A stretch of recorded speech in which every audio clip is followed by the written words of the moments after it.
Constitutional Chats, hosted by Janine Turner, that's me, Cathy Gillespie, with Tova Kaplan, say hi Tova, and Dakare Chatman, and our official wonderful guest of the day, Mr. Bob Woodson. So welcome, come on in. Say hello, Mr. Woodson. Hello. Hi, I'm Janine Turner, and welcome to Constitutional Chats, hosted by Janine Turner, that's me, and Cathy Gillespie, with students. We're so excited about this. Tova Kaplan and Dakare Chatman. What we talk about is a hot topic issue with constitutional experts. And today, our hot topic is America should not be defined by its failures. America should be defined by its promises. And those are the words of our constitutional expert today, Mr. Bob L Woodson. So first, I'm going to introduce Cathy Gillespie. She is the co-president. Okay, Cathy is co-president of Constituting America as one of the 16 private citizens serving on the U.S. Semi-Quincentennial Commission, helping organize the celebration of our country's 250th birthday in 2026. That's very prestigious. And now I'm going to introduce Dakare Chatman. Dakare Chatman is 16. Say hi, Dakare. There we go. Hi. Dakare is 16 years old and is currently a junior and full-time college student in South Carolina. I'm not exactly sure how that works, but it's super cool. He has won Constituting America's We the Future contest twice, once for Best PSA, and the second one is for Best Short Film. He's also a working actor. He is most recently seen in HBO's The Righteous Gemstones, and on April 15th in Netflix's Outer Banks. Tova Love Kaplan, say hello, Tova. Hi, everybody. Thanks for joining us. Tova is 16 years old and lives in Illinois. She currently serves as the National Youth Director for Constituting America. The first one to ever hold that fabulous coveted title was my daughter, and Tova has taken the torch, and she's doing a fantastic job. She runs the National Youth Advisory Board, which is like a council. She, with all of our past contest winners, they're all a part of this board of all youth and students. It's fantastic. She is a 3-time winner of the We the Future contest, which is Constituting America's contest. Get this. She won for entrepreneurial category, in the PSA category, and in the STEM category. So she's an artist and a scientist. She is passionate about educating and empowering young people to use their constitutional rights. So we are your host, kind of like The View. I was joking earlier. And now let me introduce our very special guest, Mr. Robert L. Woodson, Sr. Hello, Mr. Woodson. Hello. Hello. Pleased to be here. We're pleased, very thrilled to have you here. And I'm going to brag on you a little bit with your bio. Mr. Woodson founded the Woodson Center in 1981 to help residents of low-income neighborhoods address the problems of their communities. A former civil rights activist, he has headed the National Urban League Department of Criminal Justice and has been a resident fellow at the American Enterprise Foundation for Public Policy Research. Referred to many as godfather of the neighborhood empowerment movement for more than 4 decades, Woodson has had a special concern for the problems of youth. Mr. Woodson is the founder of the 1776 Project, an initiative he designed to challenge those who assert that America is forever defined by its past failures. Welcome, Mr. Woodson. Pleased to be here. Well, we are thrilled to have you, and you have accomplished so much. And you know, I will just tell you the synchronicity that with what you're doing with your foundation. And by the way, the website for your foundation is, I wrote it down right here. It is 1776unites.com, correct? Unites with an S. 1776unites.com. Yes. There we go. Okay, and there's a synchronicity between what we do and what you do.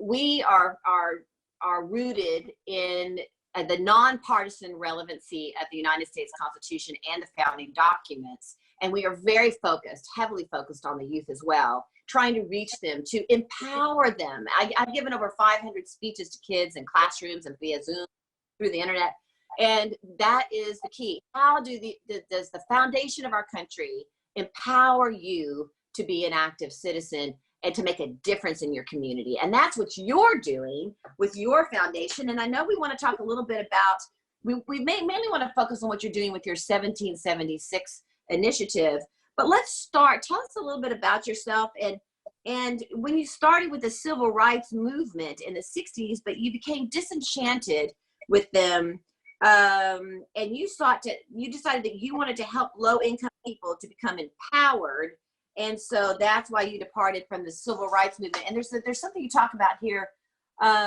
You were very perplexed and disenchanted with the civil rights movement, and that they wanted to emphasize the contradictions of capitalism to separate work from income, and that upset you. So I'm kind of setting you up there. Tell us about your institute and your initial work with the civil rights movement, why you broke away from that. Well, I'm pleased to be here and to join with your audience to share some experiences and insight. As you said, I'm a citizen of Philadelphia, Pennsylvania. I was born and raised there. Can you see me all right? Yeah. I'm from Philadelphia, and my family of 5 children. Dad died when I was 9, leaving my mother with a 5th grade education and 5 kids to raise. I dropped out of high school at age 17. I went into the military, the Air Force, and got involved with the space program. And I flew the first missile shoot. But I finished in the military. I attended classes on base at the University of Miami. At the time, it was segregated, and therefore I had to take classes on base. But when I got out, I worked full-time at a juvenile jail and earned my undergraduate degree. And then I received a full scholarship to the University of Pennsylvania School of Social Work and got involved as a young social worker and activist in the civil rights movement. And in Westchester, Pennsylvania, which is the home of Barrett Rustin, a prominent civil rights leader, I began to lead demonstrations in the 60s, but I became disenchanted when many of those who suffered and sacrificed most did not benefit from the change. As Dr. King said, what difference does it make if you have the opportunity to eat in the restaurant of your choice or live in a neighborhood of your choosing if you don't have the means to exercise that right? And so I began to shift, but what I saw was what I call a bait and switch game, where we use the demographics of low-income Blacks as the bait, and when resources arrive, it benefited people like myself who were well-educated, but it wasn't benefiting low-income people. For instance, I led demonstrations outside of a pharmaceutical company for 3 months, and when they desegregated, they hired 9 Black PhD chemists. When we asked them to join our movement, they said they got these because they were qualified, not because of the sacrifices that we have made. And so I left the movement when I realized that class is more of a barrier to low-income people's entrance into the marketplace than is race. Once race is removed, then you have to concentrate on providing the means for people to walk through the doors of opportunity. And there was no interest on the part of the civil rights movement to change its emphasis so that it would be more inclusive of those who walk through the doors of opportunity. So then I began to work on behalf of low-income people of all races around the country, and worked at a national office and worked with Native Americans on Alcatraz, the farm workers in Delano, California. I met Cesar Chavez. And so I began to, and worked a lot with urban Black and Hispanic young people, helping them to develop solutions from within their communities. But what I found most disappointing is that the civil rights movement became involved with the poverty programs. As you know, the government in 1965 started the war on poverty. And for the last 50 years, they have spent $22 trillion. But but 70 cents of every dollar did not go to the poor. It went to those who served poor people. And I thought that was interesting. Let's emphasize that. So what was that number? 22 trillion? $22 trillion. That's more money than we spent to execute all of our wars. You could buy all of the agricultural land in America for that kind of money. And yet we are told that poverty was almost unchanged, only a few points, even with the expenditures of that kind of money.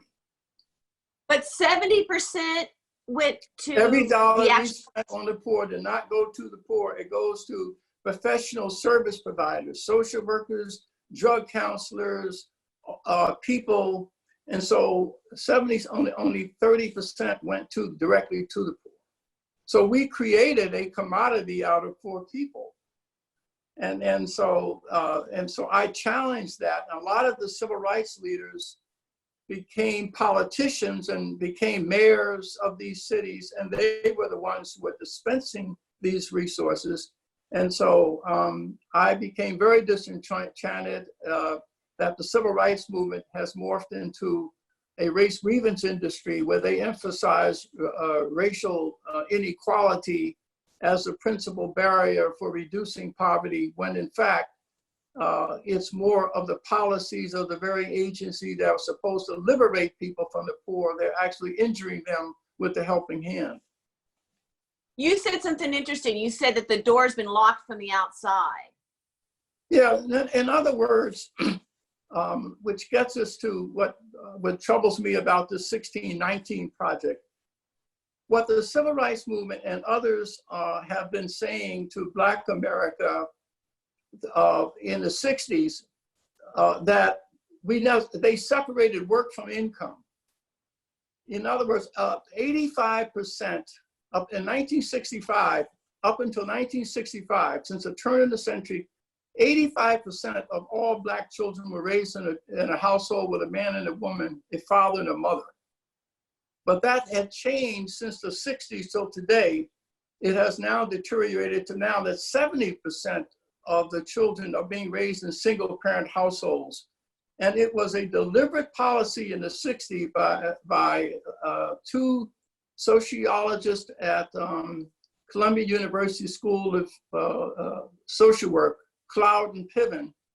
They said that if we can just separate work from income, we can, and then flood and emphasize the importance of welfare, and the federal government opened government agencies, enticing people to come into the welfare system. They said if we can do that, we can show the contradictions of capitalism by bankrupting these cities.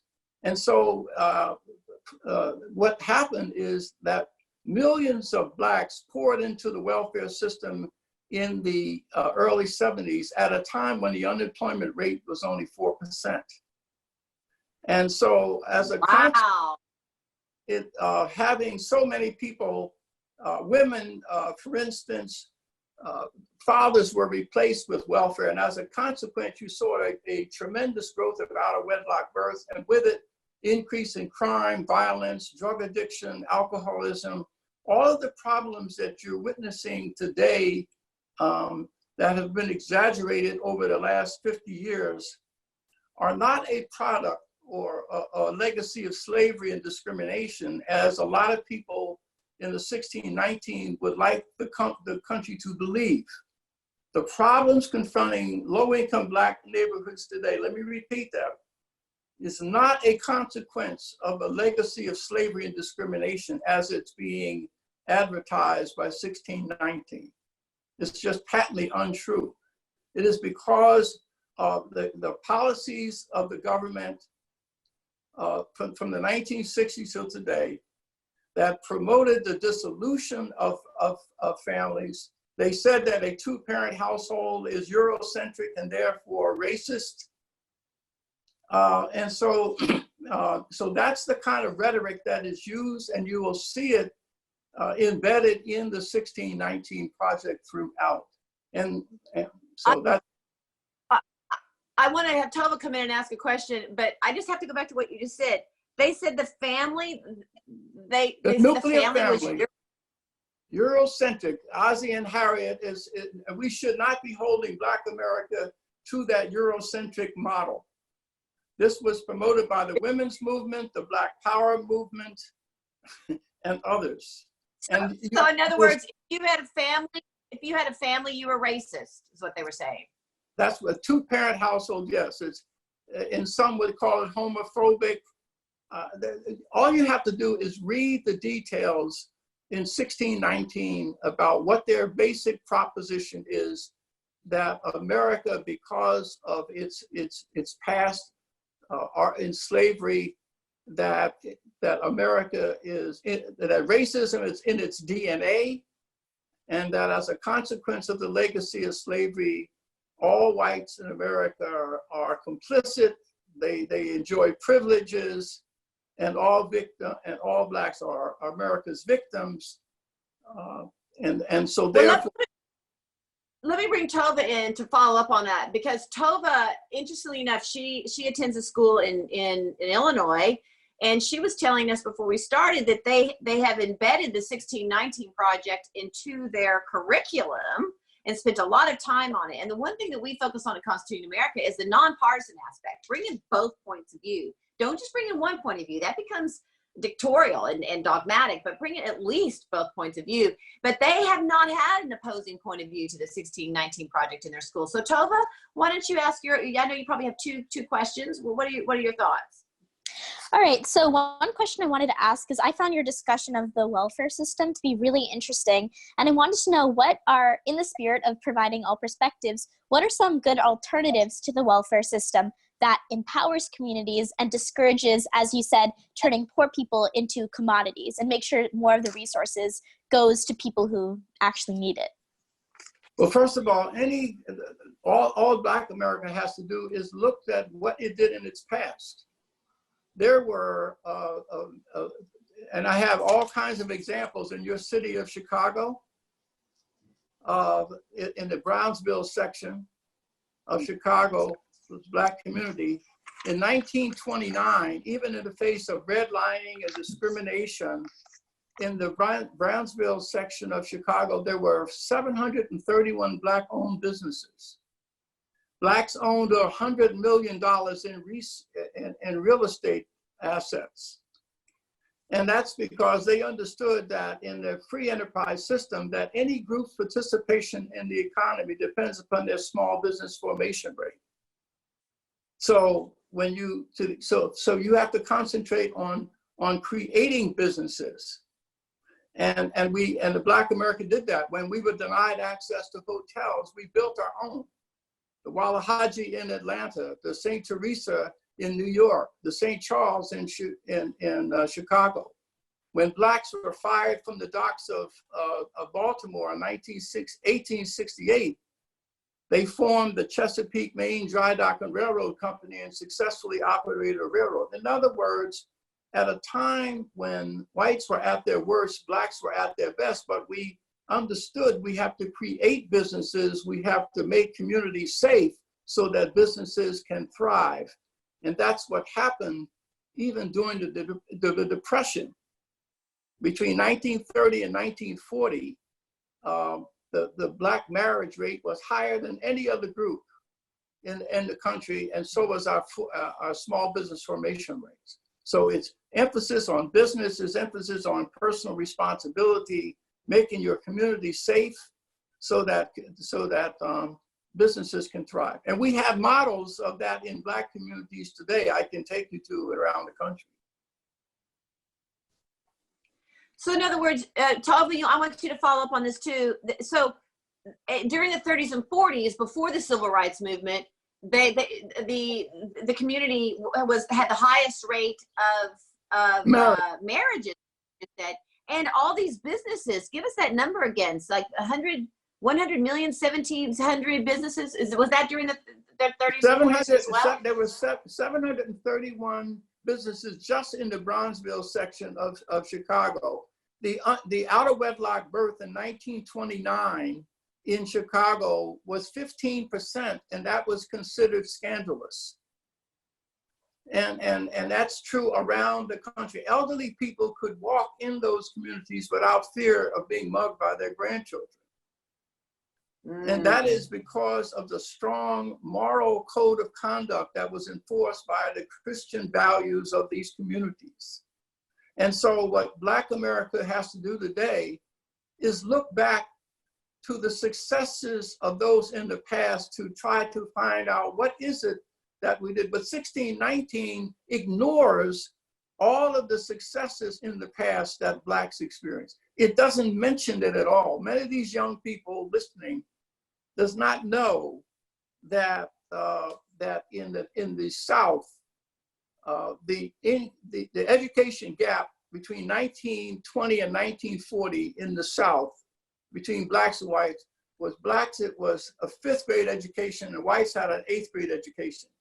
Because Julius Rosenwald, a Jewish CEO of Sears Company, came together with Booker T. Washington, and they put up $4 million, and the Black community matched it with $4 million, and they built 5,000 schools in these low-income communities, with the consequence that the education gap closed within 6 months in just 10 years. So when was that? In the South, the income What time? between 1920 and 1940. Okay. And the gap, it closed within 6 months. The reason that I'm sharing this with you is because right now, 1619 is sending a very lethal message to our inner city kids. They're telling them, you live in a country that hates you, that exploits you, and therefore it's racist in this DNA. If something is in your DNA, you can't change it. So it's really, there's nothing that is more lethal than communicating to young people that they have a convenient excuse for failing. And 1619 is preaching failure to low-income kids by saying to them, because of this country's birth defect of slavery, that you are forever doomed in your career. There is nothing uplifting or exciting. In other words, I believe young people are inspired to improve themselves when you expose them to victories that are possible, not injuries to be avoided. Yeah, I have a saying, you live in the solution and not the problem. Dakare, I'm going to let you go next. Dakare, what is your question for Mr. Woodson? Yes. So, Mr. Woodson, I'm sure you heard I'm from Charleston, South Carolina. And in the beginning, I heard you talking about these low-income communities. And lately, there's been big debates here in Charleston about gentrification. And I was wondering, can you tell us a little bit about how urban policies affect the struggles or the advances against gentrification?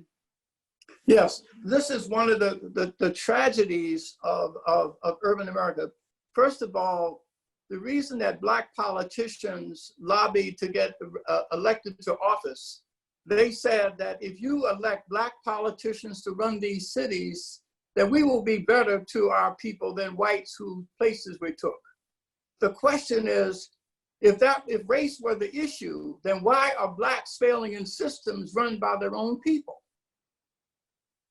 That's a question and also, for instance, right in Washington, D.C. and other cities where you see gentrification occurring, it is occurring under Black leadership. In Washington, D.C., we have 2,000 Blacks have been displaced from this city through gentrification. What we promoted at the Woodson Center in some of those same neighborhoods is ownership of public housing. So that we said at the time that if the people living there should be promoting ownership. The civil rights leadership never promoted ownership. But I can take you to communities of Somerset, New Jersey. I've worked closely with Pastor Soares and his community for 20 years. He rebuilt his church in the middle of East New Brunswick. And you see small businesses, public housing that's safe. He Pastor Soros has applied some of these old values to a new vision and employed some of the same strategies and understanding of community economic development. So he's created an island of excellence that is a model for what could have been done around the nation if we can just stop our transfixation with race and concentrate on economic development. But we're not. We spend so much time preoccupied with racial grievance that we don't spend our time building economic wealth and preparing young people to be producers of wealth instead of consumers.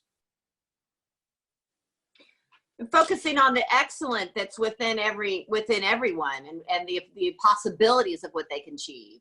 It's a very depressing message instead of an optimistic message, which is what you're trying to provide, with examples of the past, by the way, of what actually has succeeded. Cathy Gillespie, what is your question?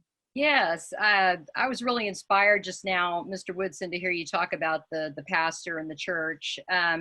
And I recalled that you had a wonderful example of the importance of churches around the time of the end of slavery, and how churches stepped in to help promote literacy. If you wouldn't mind sharing that with us a little bit. Yes, the mutual aid, there was quite a network of Black churches. In my hometown of Philadelphia, Mother Bethel Church, back in 1783, they would tax each of the church members a shilling a week, and with it, they had their own welfare system. And so you had Black mutual aid societies throughout the Black communities in the North and South, but they had conditions on which you had to meet in order to get aid. You had strong moral conduct. You could not receive help if you were slothful, lazy, or engaged in immoral conduct. So even when Blacks were enslaved, we had strong moral convictions, we had standards, but we had a strong self-help network throughout the country. And but it was so Mother Bethel Church, we had the Farmers Union. I just want to read just something here. It talked about in the first 50 years after Emancipation Proclamation, Black Americans accumulated personal wealth of $700 million. They owned 40,000 businesses, 40,000 churches, and 730,900 farms. The literacy rate at the end of slavery was 70%. Within less than 40 years, that rate went down to 25%. So there's a rich history of self-help and empowerment within Black America's past that young people need to know about and not accept this the falsehood that somehow these successes never occurred. You know, I'm going to give the question back to Dakare and go around the circle back this way. You know, one of the things I try to do when I speak about the Constitution are give actual tools to the toolbox. You know, because it's so sometimes it's so vague. You know, be a part of the American government. Be a part of the citizenry. And people are like, well, how do you do that? So I walk through tools in the toolbox of the First Amendment. You know, you write a petition, and then you use your speech, and then you use your press, and then you have an assembly. Then you call your representative. Things of that nature about how to actually be an active part. So I think it would be interesting to know all that you are doing now within these communities to set this up. And Dakare, why don't you take it from there and ask your question?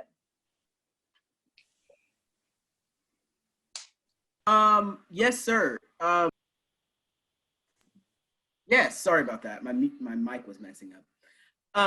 I had a question. You talked about you know, people focusing on successes, and you know, we hear a lot in the Black community people speaking about reparations and getting reparations from the government. Can you talk a bit about that?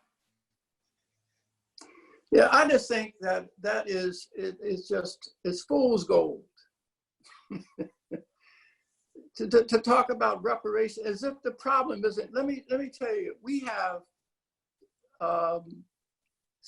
about Black men are about 6 to 7% of the national population. We're 75% of the players in the NFL and in the NBA. People like Terrell Owens made $100 million over his playing. 70% of them are broke, filing for bankruptcy 5 years after they leave the league. It isn't a matter of how much money you have, it's what you do with the money that you do have. And to just say that the problems, that somehow you can monetize pain and write a check, tell me, and so when you go down into these neighborhoods where the black on black crime rate, blacks kill each other, we have a 9/11 every 6 months. Tell me how reparations would address that. How would it address the out of wedlock births? How would it address the dropout rates? These are things that are occurring that are within our powers, but the lethal message that young blacks are receiving is that if you're shooting each other, if you're robbing one another, it's not your fault. If you're dropping out of school, it's not your fault. If you're going to school and assaulting teachers, it's not your fault. And so they're not confronted with the question that they say, anytime when you see disparity, you assume there's injustice. But the question is, we are underrepresented in math classes and English departments and overrepresented in varsity sports. Well, why are we overrepresented in sports and underrepresented in the classrooms? Is it that whites are less racist when it comes to sports?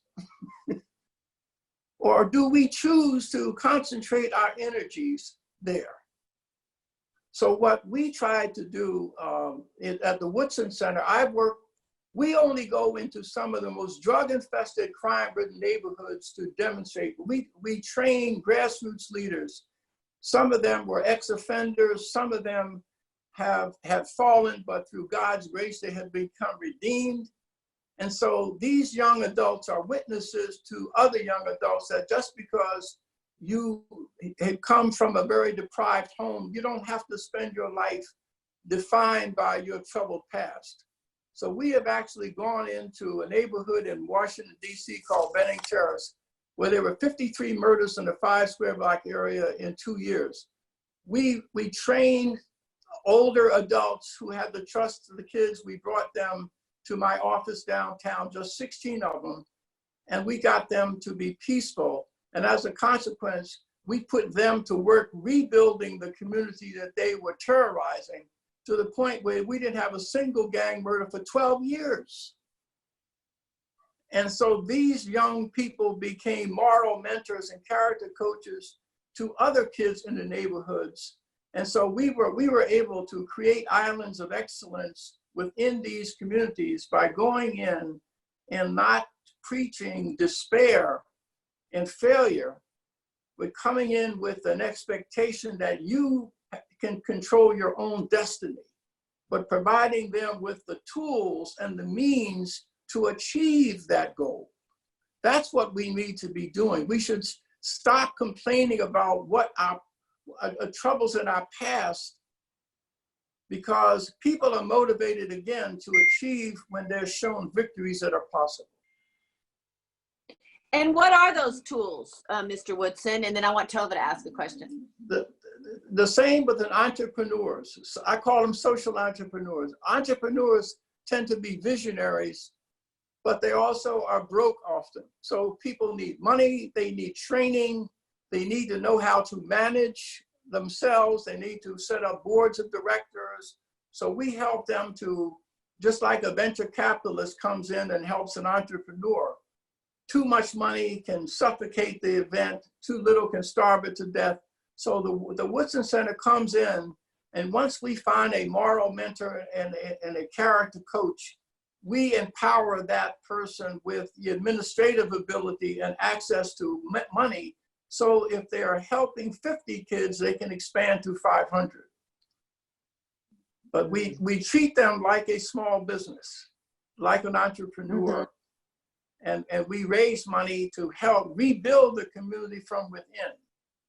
Because it really is, you have to build on centers of trust in these communities. But if you go in assuming that there's nothing there but problems, then you won't ever cultivate solutions. Mm-hmm.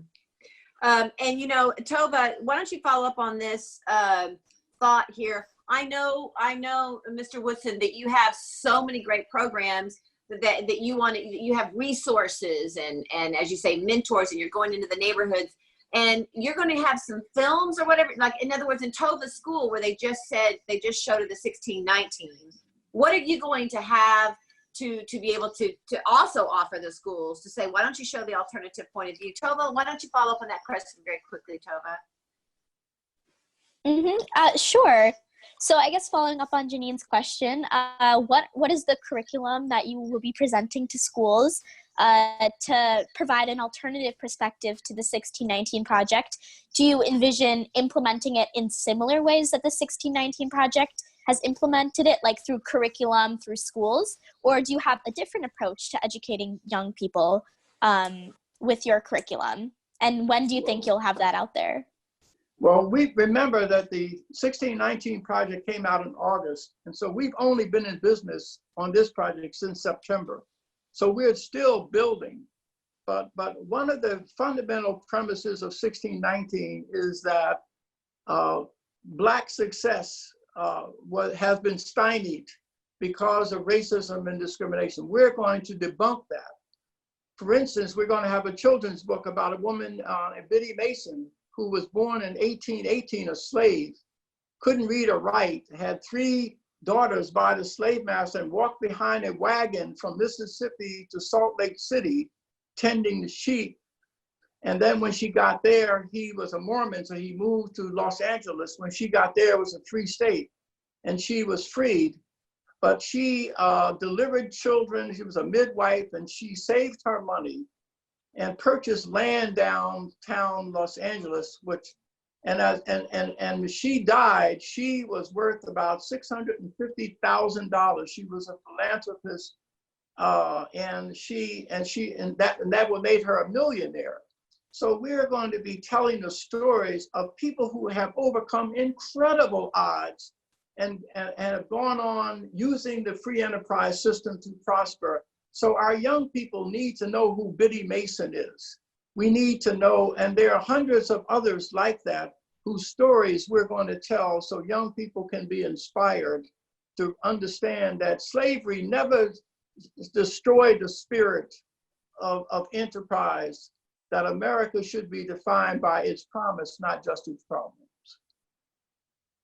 Yeah, I wrote a book, Mr. Woodson, called Holding Her Head High, and it was about 12 exceptional women spanning 17 centuries. But one of the women that I wrote about, her name was Aunt Clara Brown. Have you heard of her? No. Aunt Clara Brown was during the same time period during slavery, and she was a slave, and she watched her entire family be taken from her on the auction block. But she had this incredible faith and never gave up on her faith. And her attitude, and would start Methodist churches, and she would go outside and pray and worship God, and people wanted what she had. They wanted her spirit after everything that she'd been through, and she for 40 years looked for her lost daughter, and she finally found her that had been sold on the auction block. But she was freed, and she went on to iron shirts and started her own enterprise and became one of the richest women of the West. Right. Right. Her story. It is. A Black woman owned Hollywood, areas of Hollywood. A Black man owned Fisher Island off the coast of Florida. Just one quick story I think that really captures it. It's a man named Robert Smalls who was born in Sumter, South Carolina, a slave. And he was working on a supply ship for the federal, in the southern supply ship. Well, his master left one Friday night, so he commandeered the ship and picked up his family and the family of the other crews. And he put the master's hat on and made the proper signals and came through 5 southern forts, and then turned the ship over to the Union Navy. They commissioned him, and the Congress gave him $1,500. And and as a consequence, Lincoln allowed Blacks to fight in the Union, join the Union fight. But he later became a successful businessman, a member of Congress during Reconstruction, and went back and purchased a plantation on which he was a slave and took in the children of the slave master that had become destitute. So this is a tremendous story of not only resilience, but also God's grace in action, that he could take in the children of the slave master and purchase only in America do we have a country that has an Emancipation Proclamation. No other nation on the face of the earth fought a civil war against slavery. And so it is important for our young people to know. I think we should know the details of our tortured past, absolutely. And I think it has been under-taught. But we should also know the glories of this system, that people, Black and brown, are risking their lives to get here. If we were such a terrible place, why are people risking their lives to get here? And that's the message we ought to be communicating to our young people. They ought to be looking for examples, historical examples of people who have achieved against the odds under great circumstances, but who contributed to the building of this nation. Such inspirational stories. These are amazing. Cathy, I know we may have we should ask people if they would like to ask a question from the audience that's listening, if you would type in your question in the Q&A, and Cathy can look, and we can pull a question for us. But Cathy, do you have a question you would like to ask Mr. Woodson before you do that? Because we only have about yeah, well, about some of the 14 questions are populating here. Mr. Woodson, one of the things that impresses me so much about your project and everything that you're doing is that you have people from both political parties and, as you said, all ideological spectrums. And you're an open conservative, but you've got people who are on the other political spectrum who still join you in your efforts. And could you tell us a little bit about some of your friends who are the opposite political spectrum as you, but who are helping you? Yeah, I call myself a radical pragmatist. I'm a cardiac Christian. And my political philosophy is radical pragmatism. I just want what works for the least of these. And we have, as a part of our group, Professor Glenn Lowry from Brown University, a very prominent conservative scholar.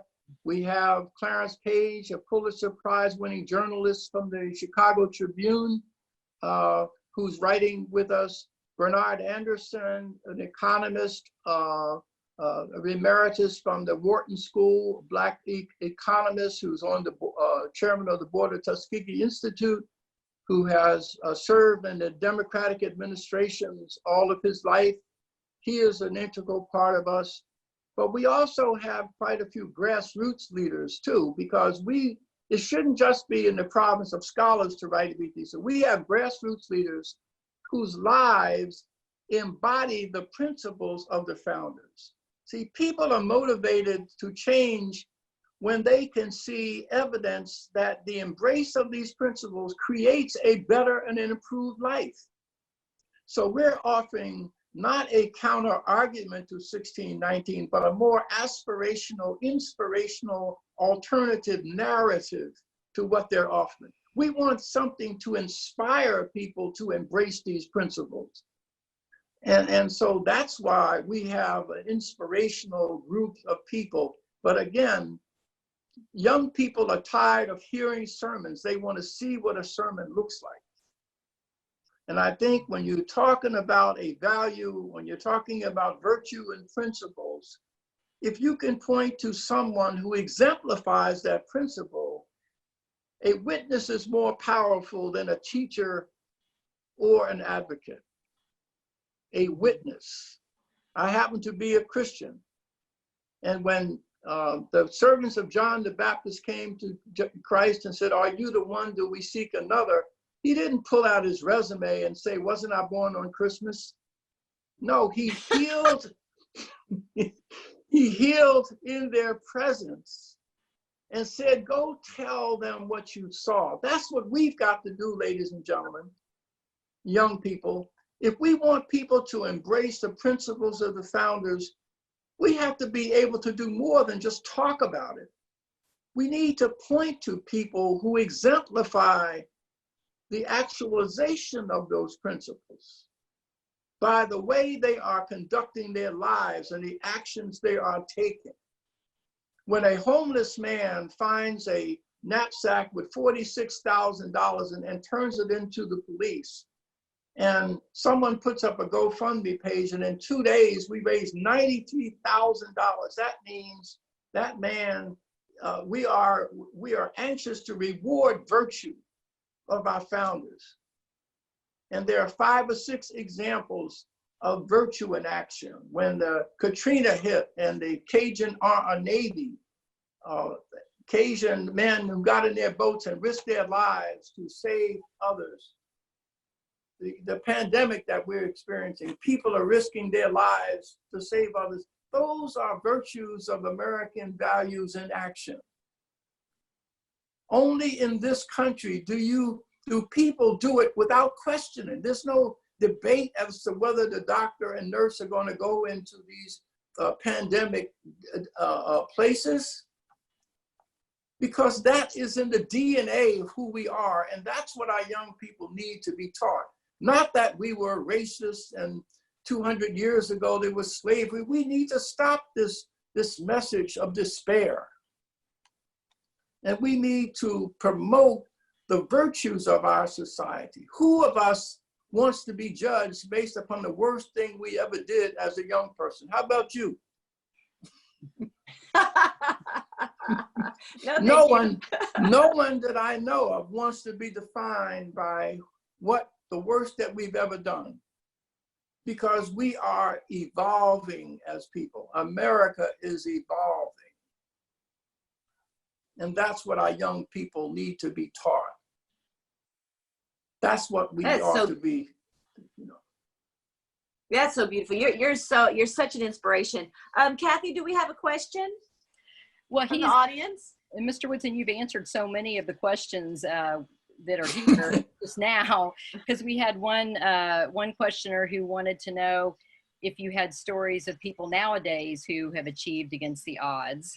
And I think you just mentioned a few. Oh yeah, there are so many examples of grace in action. In fact, if you want to see one back in 80s, if you were to go on 60 Minutes, go on YouTube in 60 Minutes, type in Bertha Gilkey, Gilkey, Bertha Gilkey. You will see, we worked with 60 Minutes for 3 months on that segment. Wow. But here is a woman from public housing who mobilized her residents to drive the drug dealers out, to pay their rent on time, to clean the halls, and just be responsible for screening people coming in. And as a consequence, in one of the most crime-ridden neighborhoods in the city of St. Louis, it became transformed to an island of excellence, to the point where expensive market rate housing was built directly across the street from it. So, and there are other examples that I can point to of people applying old values to a new vision. That's great. Do you want to? Well, tell us about. I'm sorry, Cathy, is there another question? No, I was just asking if you want to take more, or do you want to? Why don't you go ahead? Oh, okay. Well, if there's another question, but we have 7 minutes left. So Tova, Dakare, which one would like to ask a question, or both of you, very quickly? I guess I'll go. As you know, I live in Chicago, and one of the biggest problems in Chicago is the issue of gang violence. And I know you talked a little bit about that, but I'm really interested in learning more about, your amazing approach that obviously has worked in communities, and what is your approach to gang violence? How is that different than like the mainstream or the most common approach? And how are you working to implement that in communities across America? What I have found is called, I designed a program called the Violence Free Zone. It's been in place in the Milwaukee school system for 14 years. Essentially, if you have a school, for example, of 1,000 kids, those 1,000 kids are controlled by 10%. And that 10% by 10%. So what we do, we recruit young adults from the communities. Many of them were former predators, but through God's grace, they became redeemed. And once they became redeemed, their characteristics has an advantage once their character changes, right?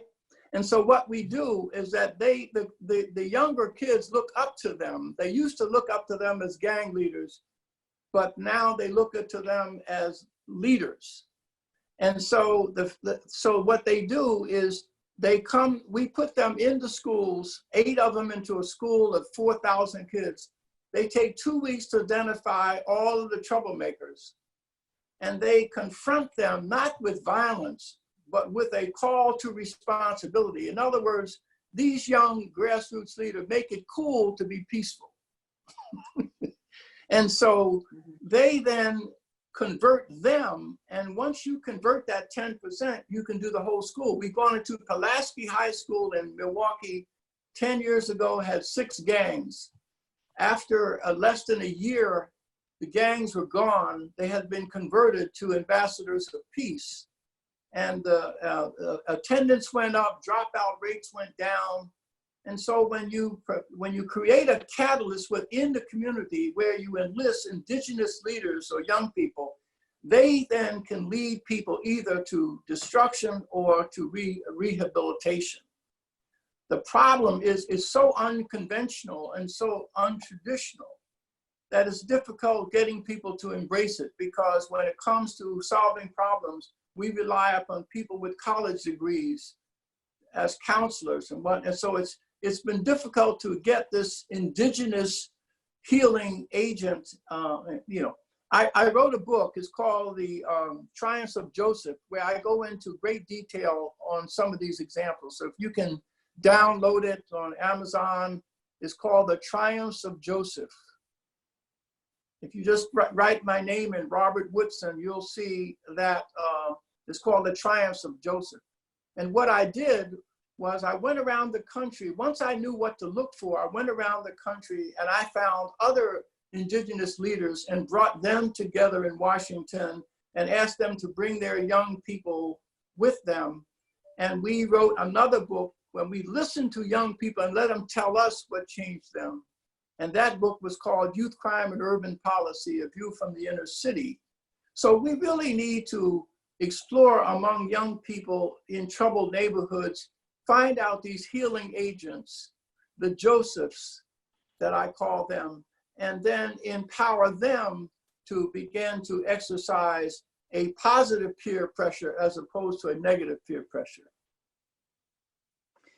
That's wonderful. That's so inspirational. And the Triumphs of Joseph. So, yes, you can read that. It'll give you the details of how you bring about change. And it's interesting, the story that you tell of people going into the communities and finding the leaders that are willing to focus on the positive and the promises, right, and not the negativity, and how that influences the community, or in the gang membership in this instance. And interestingly, I didn't hear you mention money, because I'm a Christian too, right? And I do God on the go minute every day. And lately I've been thinking about this pandemic and how we're also frustrated because, why isn't the president doing this, or why aren't the governors doing that? And yes, they all need to do something, but we're all forgetting we can pray to God, to help us. Yes. We tend to look to in a way these other entities because they've become so ingrained to us that they are the answer, instead of actual God is the answer. And like the wonderful story you told. So it's interesting to me that it does, when these leaders go in, they're not really they're talking about more character than anything else, or just the promise and the hope. That's right. But it's a moral commitment that they have, and you can't put a price tag on it. You really can't. but we short sell that. But America, there is a hole in the heart of Americans, and it cannot be filled with using race. Do you realize that in Silicon Valley, among the affluent families there, the suicide rate among teens is 6 times the national average?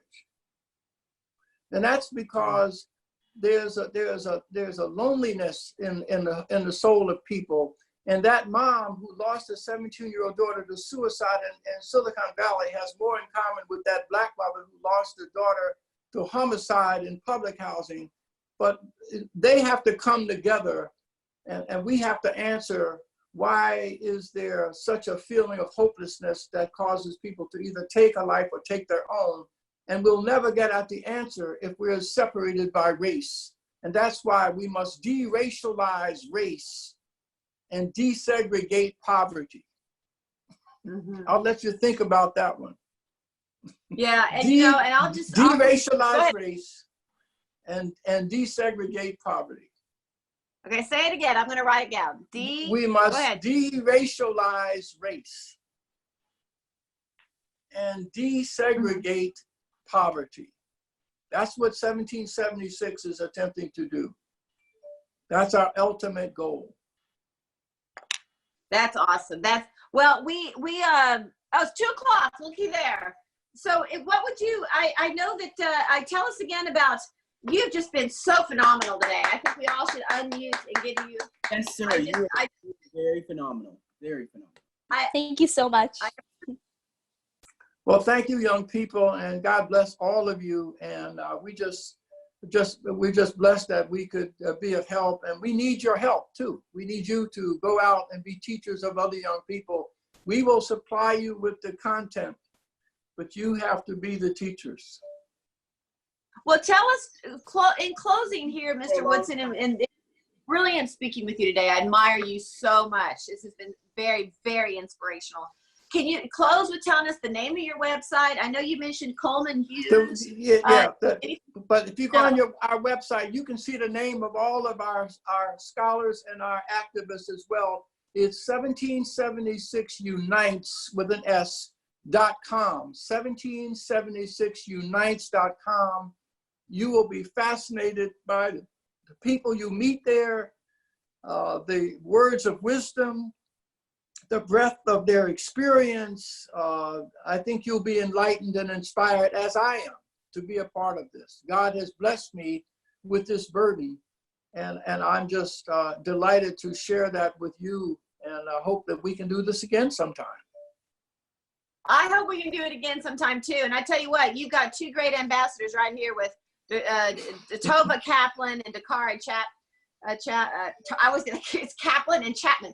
Dakare Chatman and Tova Kaplan. They are just 2 exceptional, amazing students, and they're going to help change the world to make it a better place. So I'm glad that they were a part of this today, as they always are with our constitutional chats, and that they got to meet you via Zoom. And I'm thrilled to have met you. And thank you so much for being with us today. Cathy, would you like to close? Well, just thank you to everybody who was with us today, and we loved all your questions and your participation, and we hope that you'll come back on Saturday evening at 9 p.m. for our next constitutional chat, 9 p.m. Eastern. And just sign up on the page of our website, and we'll make sure you get reminded to show up. And we couldn't just, these Saturday nights are based on our 90-day essays. We have a 90-day study every year. And Cathy and I couldn't decide which essay should be this Saturday night. So we called Tova and Dakare, and they decided that they're a part of this, or equally a part of this. And so Tova and Dakare chose the Cooper Union Address of Abraham Lincoln's. So that's what we're talking about on Saturday night. Okay, Mr. Woodson, thank you so much for all that you do. You're such a fabulous example of how to live your life. And thank you for all that you've done and all that you're doing. And we will be a part of helping you. Thank you. Thank you so much. Okay. Thank you. Bye. Thank you, everyone. Thanks for sharing. Thanks for joining.